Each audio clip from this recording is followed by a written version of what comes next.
السلام علیکم ورحمۃ اللہ وبرکاتہ. بسم اللہ الرحمن الرحیم. الصلاۃ والسلام علی رسول الکریم. الحمدللہ آپ لوگوں نے اچھا رسپانس دیا، پازیٹیو کامنٹس آئے اور مجھے خوشی ہوئی کہ آپ کو یہ سلسلہ اچھا لگا، اور اللہ سبحانہ و تعالیٰ سے دعا ہے کہ اللہ مجھے بھی، آپ کو بھی، ہم سب کو ان سیریز سے فائدہ اٹھانے کی توفیق عطا فرمائے. آج ہم اپنے حمزہ کے ٹاپک کو آگے لے کر چلتے ہیں کہ حمزہ سے بننے والے مزید ایسے کیا ظرف ہیں یا کوئی حرف جر ہے یا کوئی فعل ہے. آج ہم اس کو دیکھتے ہیں. تو سب سے پہلے بہت مشہور جو قرآن مجید میں کثیر الاستعمال ہے، از کا استعمال کیسے ہوتا ہے. اس کا عمومی مطلب کیا جاتا ہے جب، لیکن اس کا کب کیا ترجمہ ہوتا ہے آئیے اس کو دیکھتے ہیں. یہ کس طرح استعمال ہوتا ہے. پہلے میں اس کو لکھ کر اس کی ایگزامپلز لکھ لیتا ہوں، پھر ہم اس پر بات کرتے ہیں. جی تو چار طرح سے استعمال ہوتا ہے. ظرف زمان ماضی، ظرف زمان مستقبل، مضاف الیہ بن کر آتا ہے، اور الفجائیہ. یہ چار طرح ہیں، اور یہ بات یاد رہے کہ یہ موسٹلی زیادہ تر یہ فعل یعنی زمان ماضی کے زمانے کو ظاہر کرتا ہے، چاہے یہ فعل مضارع کے ساتھ ہی کیوں نہ آئے. مستقبل کے لیے یہ بہت قلیل آتا ہے. اس کی ہم اگزامپل لیتے ہیں ظرف زمان ماضی کی، کہ اگر میں یہاں پر لکھوں، ایک آیت ہے قرآن پاک کی، وَاذْكُرُوا اِذْ أَنْتُمْ قَلِيلُونَ. اب یہ دیکھیں آپ یہاں پر موجود ہے، یہ جملے کے درمیان میں آ رہا ہے. اس صورت میں وَاذْكُرُوا فعل یعنی یہ فعل امر ہو گیا، انتم اس کا فاعل، کہ تم سب یاد کرو. اب تم سب یاد کرو، اِذْ أَنْتُمْ قَلِيلٌ. اب یہ ظرف زمان کو ظاہر کر رہا ہے کہ جب تم تھوڑے تھے، یاد کرو. اب یہاں پہ یہ حالت نصب میں ہے کیونکہ یہ مفعول ہے وَاذْكُرُوا کا. وَاذْكُرُوا اِذْ أَنْتُمْ قَلِيلٌ، یاد کرو جب تم تھوڑے تھے. تو اس کا مطلب یہ اگر جملے میں درمیان میں آ رہا ہے تو پھر یہ بنے گا ظرف زمان، اور یہ مفعول ہوگا جملے کے لیے، اور اس کے آگے آنے والا جملہ مضاف الیہ کہلائے گا. کیونکہ آپ کو یہ بات پہلے سے پتہ ہے کہ ظرف ہمیشہ مضاف بنتے ہیں اگر ان کے بعد کوئی جملہ ہو. تو یہ پورا جملہ حالت جر میں ہو گیا اس کی وجہ سے.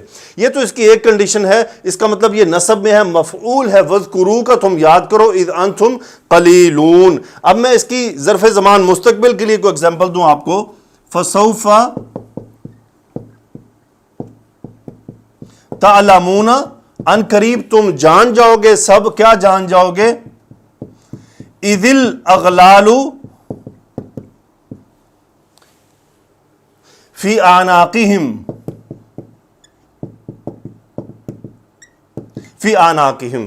یعنی اب یہ اس جملے کے شروع میں آیا، اب یہاں پہ یہ جو میننگ دے رہا ہے یہ مستقبل میں دے رہا ہے. اِذِ الْأَغْلَالُ، یہ غلن کی جمع ہے، بیڑیاں جو گردن پہ ڈال کے اور ہاتھوں میں ڈالے جاتے ہیں. اِذِ الْأَغْلَالُ فی اعناقہم، جب ہوں گی بیڑیاں ان کے گردنوں میں. فَسَوْفَ تَعْلَمُونَ، تم جان جاؤ گے. اِذ ظرف زمان کے طور پہ ظرف زمان مستقبل، لیکن یہ بات میں پھر دہراتا ہوں کہ یہ مستقبل کے لیے بہت کم استعمال ہوتا ہے. قرآن مجید میں یہ 658 بار استعمال ہوا ہے. 658 بار قرآن مجید میں استعمال ہوا ہے. مضاف الیہ یہ کب بنتا ہے اور یہ کیسے ہوتا ہے، یہ بات دوبارہ سے دہرا دوں کہ وَاذْكُرُوا اِذْ أَنْتُمْ قَلِيلُونَ جب جملے کے درمیان میں ہو تو یہ مفعول ہوتا ہے اس فعل کا، اور اگلا جملہ اس کے بعد مضاف الیہ بن جاتا ہے، کیونکہ ظرف ہمیشہ مضاف ہوتے ہیں. اور اگر یہ جملے کے شروع میں آ جائے، یعنی جملے کے شروع میں ہی آ جائے اور وَاذْكُرُوا نہ لکھا ہو، تو تب پیچھے تصور کیا جائے گا کہ یہاں پر محذوف ہے فعل، کیونکہ اس کے پیچھے فعل وَاذْكُرُوا ہونا تھا، وہ محذوف کیا گیا. اگر آپ کو آیت شروع سے ہی مل رہی ہے کہ اِذْ أَنْتُمْ قَلِيلُونَ، تو بھی یہ وہی کیفیت رہے گی کہ یہ مفعول ہے کس کا؟ محذوف فعل کا یہ مفعول ہے اِذْ أَنْتُمْ قَلِيلُونَ، کیونکہ قرآن مجید میں اکثر جگہ پر اِذ شروع میں آیا ہے اور اس سے پہلے وَاذْكُرُوا نہیں ہے. تو وہاں پر وَاذْكُرُوا فعل محذوف تصور کیا جائے گا، اس کے بعد اسے کہا جاتا ہے کہ یہ مفعول ہے محذوف فعل کا، اور اگلا جملہ مضاف الیہ ہے اِذ کا. تھوڑا سا لیکن آپ اس کو تھوڑا سا غور کریں گے آرام سے تو یہ انشاءاللہ بیٹھ جائے گا.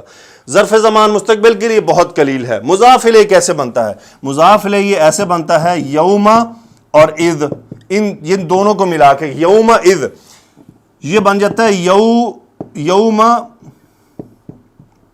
یوم اذن. اس کو ایک تنوین دے جاتی ہے، کہتے ہیں تنوین عوض کہلاتی ہے. یہ بیسیکلی از ہے، یومئذ حینئذ قرآن مجید میں ایک بار ہے، یومئذ کئی بار استعمال ہوا ہے. تو یومئذ، اب یہ جو تنوین ہے یہ کیا ظاہر کر رہی ہے؟ یعنی یہ پیچھے کوئی بات تھی جس کو بتایا گیا کہ جب یہ ہوگا تو یومئذ، اس دن جب یہ عمل ہو جائے گا. تو یہ جو اذن ہوتا ہے یہ پچھلی بات کے عمل ہونے کو ظاہر کر رہا ہوتا ہے. بیسیکلی یہ اذن از کے بعد وہی جملہ ریپیٹ ہونا تھا جو پیچھے آیا. اس کی ایگزامپل میں اگر آپ کو دوں، جی اس میں کیسے اب آپ کو پتہ چلے گا کہ یہ ہے من موصولہ، من یصرف عنہ، صرف یصرف درگزر کرنا، عنہ یعنی اس کا ہوا فاعل ہے جو اللہ کے لیے، من یصرف عنہ یعنی اللہ جس سے درگزر کرے گا، یومئذ اس دن، فقد رحمہ پس اس نے اس پر رحم کر دیا. اچھا یہ اذن جو ہے یہ اس عمل کے ہونے کو ظاہر کر دے کہ جب یہ عمل ہو جائے گا اس دن تو فقد رحمہ تو اس پر اللہ نے رحم کر دیا. من یصرف عنہ یومئذ، اس دن، اذن یہ عمل ہونے کے بعد، فقد رحمہ. تو آپ جب بھی قرآن مجید میں سرچ کیجئے گا یومئذ آپ کو جہاں بھی ملے گا وہاں لازمی وہ پچھلی بات جو بتائی گئی ہے وہ اس دن ہونے کے متعلق ہوگا کہ اس دن یہ عمل ہوگا تو پھر آگے نتیجہ آپ کے سامنے آ جائے گا. تو یہ تو ہے یومئذ کے بارے میں. فجائیہ کیا ہوتا ہے؟ یہ اذا فجائیہ کا مطلب ہوتا ہے اچانک کسی چیز کا اچانک ہونا. یہ از فجائیہ صرف ایک ہی طرح استعمال ہوتا ہے، یا اگر یہ بینا، از فجائیہ بینا اور بینا ما کے درمیان میں آ جائے، بینا یا بینا ما کے درمیان میں آ جائے، اس کے ساتھ آ جائے تو پھر فجائیہ. تو اس کی ایک ایگزامپل حدیث سے ملتی ہے. عمر رضی اللہ تعالیٰ عنہ فرماتے ہیں، جسے حدیث جبریل کہتے ہیں، کہ بینما نحن جلوس بینما نحن جلوس اذ طلع رجل، یعنی اس دوران کے جب ہم بیٹھے تھے اچانک ایک شخص نمودار ہوا. سو جب جملے میں بینا یا بینا ما آ رہا ہوگا اور اس کے بعد از آ جائے تو یہ از فجائیہ کہلاتا ہے، جو کسی بھی جملے کے اچانک ہونے کو ظاہر کرتا ہے. تو یہ تو اس کے بارے میں تھی کہ اس چار طرح ظرف زمان اور مضاف الیہ فجائیہ اچانک کے میننگ میں استعمال ہوتا ہے. اب ہم اذا کے بارے میں بات کرتے ہیں.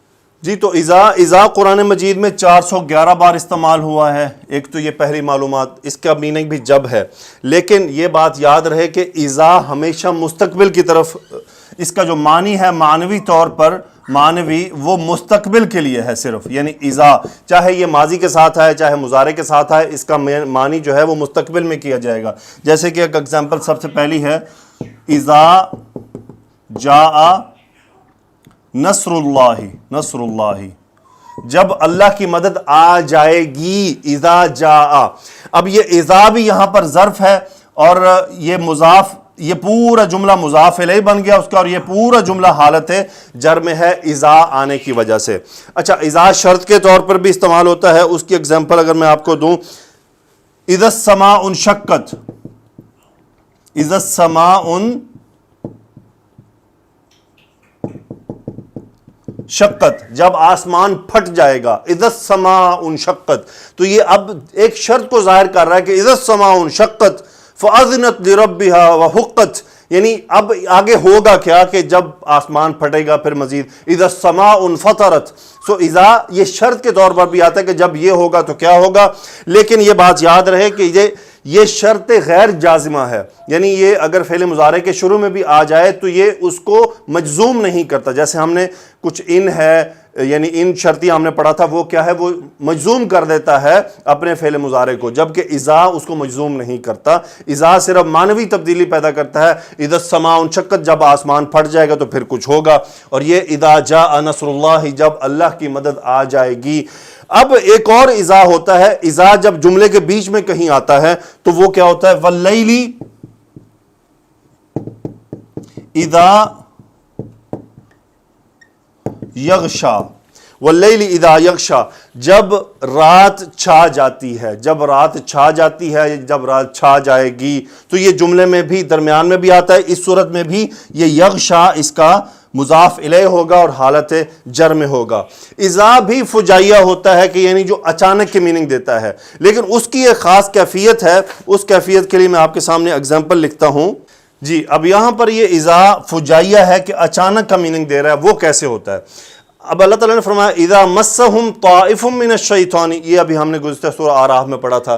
اذا جب، اب دیکھیں اذا شروع میں آیا، اب اذا کے بعد یہ آپ کا مضاف الیہ ہے جملہ من الشیطان تذکروا تک. اذا جب مسہم طائف وسوسہ چھوتا ہے انہیں من الشیطان، شیطان سے، تذکروا وہ یاد کرتے ہیں کس کو؟ اللہ کو.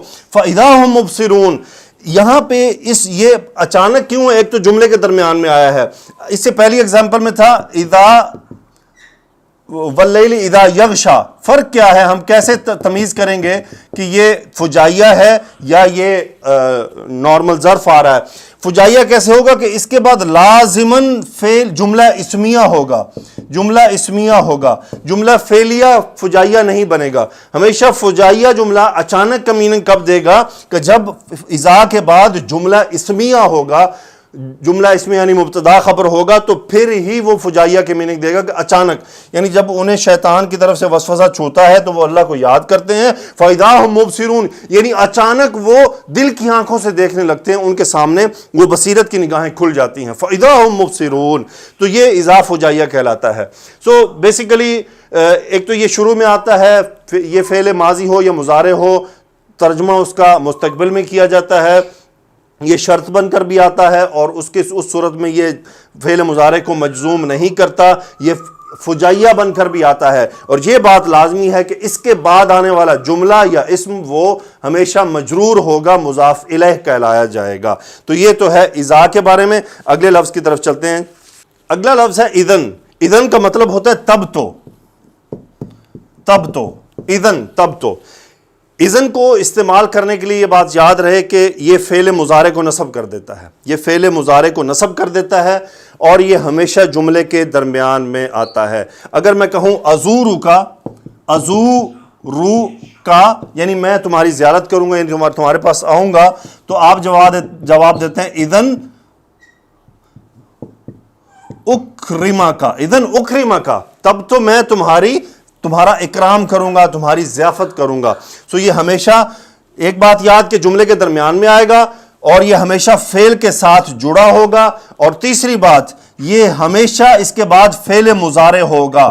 یہ بات اس کے بعد ہمیشہ فعل مضارع ہوگا. اذن کے بعد ہمیشہ فعل مضارع کی بات کی جائے گی. تو یہ تو ہے اذن کے بارے میں. جی اب میں آپ کے سامنے تین افعال کا تذکرہ کرنا چاہوں گا. وہ تین افعال ہیں، آئیے دیکھتے ہیں. پہلا ہے جی اصبح، دوسرا ہے اضحا، تیسرا ہے امسا. اصبح یصبح، اضحا یضحی، امسا یمسی. سو یہ باب افعال سے ہیں تینوں، یہ باب افعال سے ہیں تینوں. یہ کہلاتے ہیں کانا و اخواتها. یہ کانا کی طرح ہے، کانا و اخواتها اس میں سے ہے اخواتها، یعنی اس کا کام بھی وہ کانا و اخواتها جیسا ہے. یعنی جملہ اسمیہ کا مبتدا جو ہے وہ اس کا اسم بن جاتا ہے اور خبر نصب ہو جاتی ہے. اب ان تینوں کے ایک اپنے اوریجنل معنی ہیں اور ایک یہ دوسرے معنی دیتے ہیں. وہ کیا ڈفرنس ہے؟ ایک تو تینوں کا یہ معنی ہے کہ اصبح، اس نے صبح کو کوئی کام کیا، یعنی صبح کے وقت کسی کام کو کرنے کو، صبح کام کرنا یعنی صبح سے منسوب کرنا کسی کام کو. اضحا یعنی دن چڑھے، چاش کے وقت کسی کام سے کو منسوب کرنا. اور امسا یعنی کسی کام کو شام کے وقت منسوب کرنا. مثال کے طور پہ میں جملہ لکھتا ہوں، اصبح زید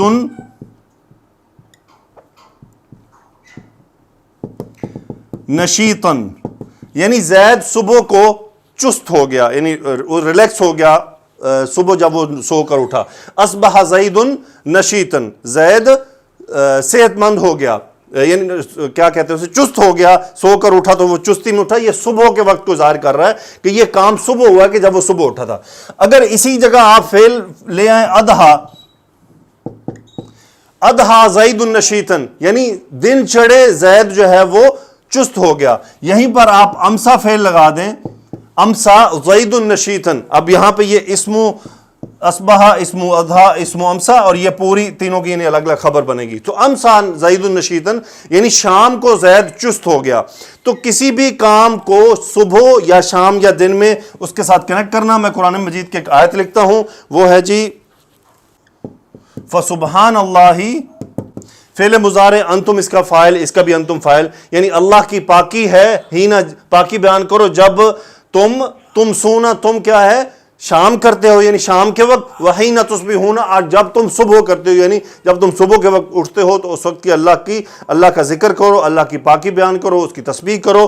تو یہ شام اب یہاں پر یہ وقت کو ظاہر کر رہا ہے، لیکن اس کا ایک دوسرا معنی ہے. ایک تو معنی ہو گیا جو اس کا اپنا اوریجنل معنی ہے، ایک یہ معنی دیتے ہیں ایک اور، وہ کیا ہے، اور اس کے لیے اکثر یہ استعمال ہوتا ہے. باقی یہ دو بھی وہی معنی دیں گے، لیکن قرآن مجید میں آپ کو صرف یہی ملے گا. اور قرآن مجید میں یہ اکثر اسی میں استعمال ہوا ہے. یہ ایک ہی آیت ہے جہاں پر یہ کسی کام کے صبح کے وقت یا شام کے وقت ہونے کو ظاہر کر رہا ہے. وہ کیا ہے؟ وہ ہے جی اصبح زید عالما. یہاں کیا ہے؟ اب دیکھیں اصبح اس کا مطلب ہے ہو گیا. کسی کام کا ایک چیز ایک کنڈیشن سے دوسری کنڈیشن میں منتقل ہو جانا. اصبح زید عالما، زید عالم ہو گیا. یا ایک اور جملہ لکھ لیں، اصبح طالب علم عالما. اصبح طالب عالما، طالب علم عالم بن گیا. تو اس کا کیا مطلب ہوا؟ ایک کنڈیشن سے دوسری کنڈیشن میں ٹرانسفر ہو جانا. اور قرآن مجید میں آپ کو اس ہی کنڈیشن میں یہ ملتا ہے. فَأَصْبَحَ مِنَ الْخَاسِرِينَ یعنی وہ ہو گیا خسارہ پانے والوں میں سے. اصبح بنعمتہ، اصبحتم بنعمتہ اخوانا. اصبحتم انتم اس کا اسم ہو گیا کہ تم سب ہو گئے اس کی نعمت سے بھائی بھائی. تو قرآن مجید میں آپ کو اصبح یصبح اصبحتم تو یہ ملے گا. اس کا مطلب ہوتا ہے ایک حالت سے دوسری حالت میں ٹرانسفر ہو جانا. تو اس کا مطلب کیا ہوا؟ اس کے دو میننگ ہے. ایک تو اس کا اوریجنل میننگ ہے صبح سے ریلیٹڈ، تو دوسرا کیا ہے؟ کنورٹ ہونا ایک حالت سے دوسری حالت کے اندر. تو یہ تینوں افعال میں سیم ہے، اصبح، اضحا اور امسا. قرآن مجید میں اصبح صرف آیا ہے، اضحا سے کوئی فعل نہیں آیا، اور نہ ہی امسا سے صرف ایک وہ تم سونا جو آپ نے پڑھا وہ ہے. اس کے علاوہ اس کا کوئی فعل قرآن مجید میں موجود نہیں ہے. پھر ایک اور استعمال ہوتا ہے ورڈ، وہ ہے الا. الا قرآن مجید میں الا بھی کئی بار آیا ہے. الا مختلف طرح ہوتا ہے. ایک تو یہ بسا اوقات تنبیہ کے لیے آتا ہے، کسی بات سے خبردار کرنا، یعنی الا انہم ہم السفہاء. الا انہم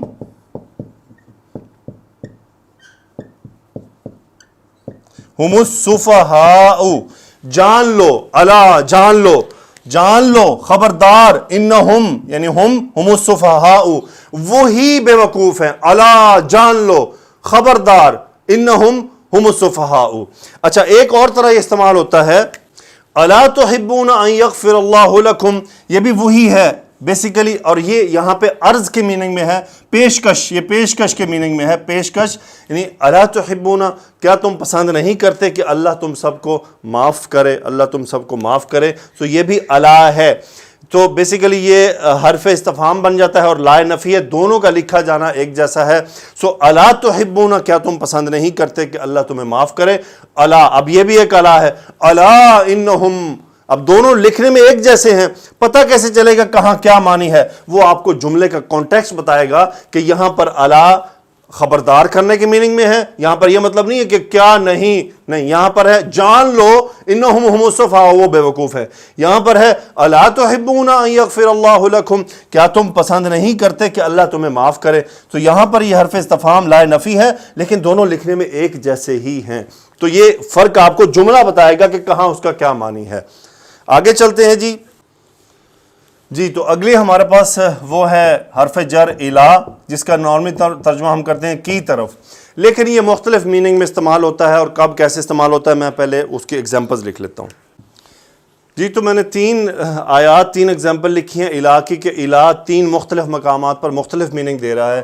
ایک میں وہ انتہا کی میننگ دیتا ہے کہ ثم پھر اتمو، اتما یتمو مکمل کرنا، اتمو تم سب مکمل کرو، الصیام روزے کو، الی اللیل رات تک، یعنی ثم اتموا الصیام الی اللیل، تو ایک غایت ایک انتہا دے دی۔ اس کے بعد مصابحت، مصاحبت کا مطلب ہوتا ہے ساتھ، کسی چیز کو ساتھ ملانے کے میننگ میں دینا۔ وہ کیسے ہوا؟ ولا تاکلوا، نہیں ہے لا تاکلوا، تم سب مت کھاؤ، اموالہم، ان کے مالوں کو، الی اموالکم۔ اب اگر آپ دیکھیں کہ ہم کی طرف کا ترجمہ کریں تو اگر اس میں کریں کہ تم سب روزے کو مکمل کرو رات کی طرف، تو یہ ترجمہ بن نہیں رہا۔ پھر ولا تاکلوا اموالہم الی اموالکم، مت کھاؤ ان کے مالوں کو اپنے مالوں کی طرف، تو نہیں بنتا، یعنی ولا تاکلوا اموالہم الی اموالکم، یعنی ان کے مال کو اپنے مال کے ساتھ مت کھاؤ۔ اور تیسری میں یہ عندہ کے معنی دیتا ہے، یعنی پاس۔ قال، یوسف علیہ السلام نے فرمایا تھا، قال ربی، اے میرے رب، السجن احب الی، الی حرف جر اور جائے متکلم، مما یدعوننی۔ اب الیہ کا مطلب یہ تو نہیں نا کہ میری طرف، مطلب یہ ہے کہ میرے سامنے، میرے پاس، میری سوچ میں، میرے خیال میں۔ قال، فرمایا، جیل مجھے پسند ہے اس بات سے جس بات کے مقابلے میں یہ مجھے پکار رہے ہیں۔ تو یہ الہ 3 مختلف میننگ دیتا ہے۔ ہو سکتا ہے آپ کو چند چیزیں سمجھنے میں مشکل آئی ہو، یا ہو سکتا ہے آپ کو اذا یا اس کو سمجھنے میں تھوڑا سا ڈیفیکلٹی ہوئی ہو۔ اگر آپ کو محسوس ہوا، آپ مجھے کویسچن بھیج سکتے ہیں واٹس ایپ پر، میں اس کا آپ کو آڈیو رپلائی یا کچھ بھی کسی بھی طرح سے آپ کو جواب دوں گا انشاءاللہ۔ اور امید ہے یہ لیکچرز بینیفیشل ہوں گے، اور میں کوشش کر رہا ہوں کہ جتنی آسانی سے آپ کو ایکسپلین کر سکوں اتنی آسانی سے کیا جائے۔ اللہ تعالیٰ سے دعا ہے کہ اللہ سبحانہ و تعالیٰ اس عمل کو جاری رکھنے کی توفیق عطا فرمائے۔ سبحانک اللہم و بحمدک، اشہد ان لا الہ الا انت، استغفرک و اتوب الیک۔ اللہم صلی علی سیدنا و مولانا محمد وعلی آلہ وصحبہ وبارک وسلم تسلیما کثیرا، آمین یا رب العالمین۔ نادیہ، چائے بناتی ہو؟